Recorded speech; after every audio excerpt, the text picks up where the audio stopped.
जी शाह साहब, एक सवाल ये कि क्या अरफात में ज़ोहर और असर की नमाज़ों को जमा करना यानी एक साथ पढ़ना फ़र्ज़ या वाजिब है?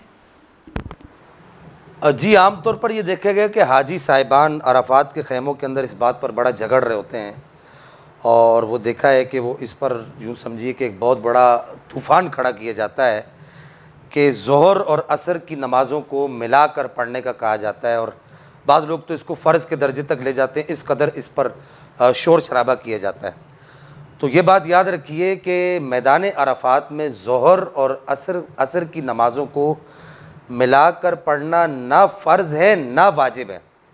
फ़ुक़हाए अहनाफ़ में ये मसला इख्तिलाफ़ी रहा है, इस एतबार से ये मसला इख्तिलाफ़ी नहीं रहा कि फ़र्ज़ वाजिब के एतबार से इख्तिलाफ़ी नहीं रहा, बल्कि ये मुस्तहब और सुन्नत होने के एतबार से इख्तिलाफ़ी रहा है कि ये मुस्तहब है या सुन्नत है। बाज़ फ़ुक़हा कहते हैं कि सुन्नत है और बाज़ कहते हैं कि ये मुस्तहब है। बहरकैफ़ इसको फ़र्ज़ और वाजिब का दर्जा नहीं दिया जा सकता।